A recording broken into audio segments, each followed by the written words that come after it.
రైతులను గత ప్రభుత్వం మోసం చేసింది. కానీ మా ప్రభుత్వంలో అలాంటి ఆనవాళ్లుండవు. దేశంలో ఎక్కడా లేని విధంగా రైతులకు మేలు చేస్తున్న ప్రభుత్వం కాంగ్రెస్ ప్రభుత్వం అని అన్నారు మంత్రి ఉత్తమ్ కుమార్ రెడ్డి. దురుద్దేశంతోనే కొందరు తప్పుడు వ్యాఖ్యలు చేస్తున్నారని అన్నారు. రుణమాఫీ విషయంలో ప్రభుత్వం ఎక్కడా వెనకడుగు వేయడం లేదని మంత్రి ఉత్తమ్ స్పష్టం చేశారు. రుణమాఫీ విషయంలో విప్లవాత్మక మార్పులు చేశామన్నారు. రైతుల రుణ విముక్తికి ఎంతో కృషి చేస్తున్నామని స్పష్టం చేశారు ఉత్తమ్. గతంలో చేసిన తప్పులను సరిచేస్తున్నామని అన్నారు. గతంలో రైతులను గాలికి వదిలేశారని, కానీ ప్రస్తుతం అలాంటి పరిస్థితి లేదన్నారు. రైతులను ఆదుకునే ప్రభుత్వం ఉందన్నారు ఉత్తమ్ కుమార్ రెడ్డి. ఈరోజు తెలంగాణలో కాంగ్రెస్ ప్రభుత్వం అంతటి విప్లవాత్మక మార్పు తీసుకురావడానికి, రైతుల జీవితాల్లో రుణ విముక్తి చేయడానికి ఒక సాహసోపేతమైన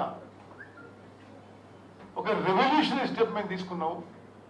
అప్రిషియేట్ చేయకపోగా ఒక రాజకీయ దురుద్దేశంతో ప్రతిపక్షాలు తప్పుడు ప్రచారం చేయడం, ఒక గందరగోళ వాతావరణం సృష్టించే ప్రయత్నం చేస్తున్న విషయాన్ని యావత్ తెలంగాణ రైతాంగానికి మేము సవినయంగా మనం చేస్తున్నాం.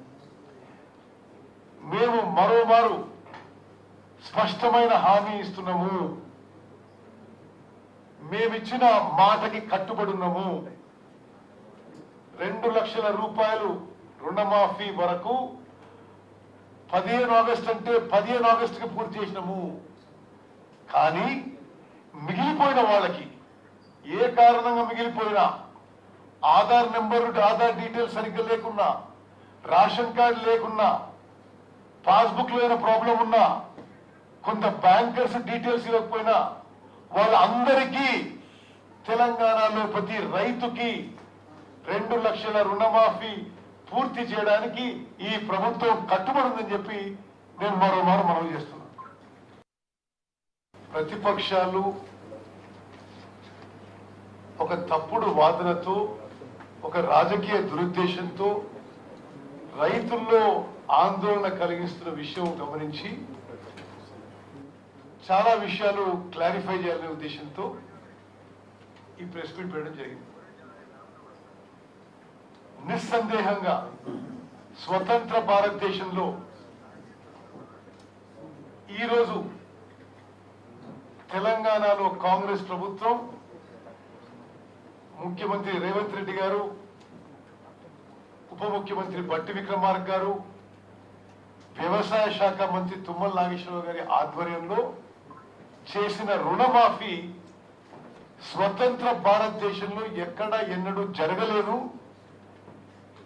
ఇది యావత్ భారతదేశంలో కూడా అందరికీ ఒక గొప్ప సందేశం, సంకేతం పోయిందని చెప్పి నేను మనం చెప్తున్నాను.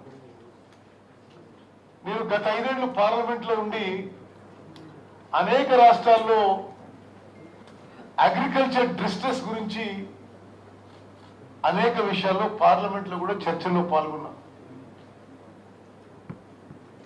అక్కడున్న వాళ్ళు కూడా రైతులకు అనేక విధాలుగా మోసం చేశారు.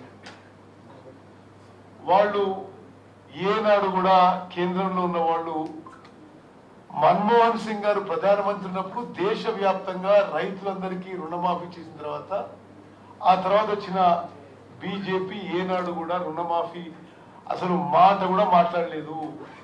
అదేవిధంగా వాళ్ళు గత 5-10 ఏళ్ల నుంచి రైతుల ఆదాయం రెట్టింపు చేస్తామని చెప్పి ఒక ఫ్లాగ్షిప్ స్లోగన్ గా పెట్టి డబ్లింగ్ ఆఫ్ ఫార్మర్స్ ఇన్కమ్ అనేక మార్లు ఆ విషయాన్ని పార్లమెంట్ లో, బడ్జెట్ సెషన్ లో బయట మాట్లాడి ఆ విషయంలో కూడా రైతుల మేలు కోసం ఒక్క స్టెప్ కూడా తీసుకోలేదు.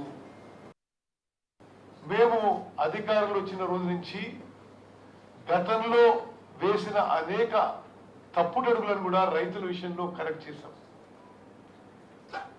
క్రాప్ ఇన్సూరెన్స్ అసలు పూర్తిగా లేకుండా చేసి గత బీఆర్ఎస్ ప్రభుత్వం ప్రకృతి వైపరీత్యాల్లో పంట నష్టం జరిగితే రైతులకు ₹1 కంపెన్సేషన్ లేకుండా గాలికి వదిలేసి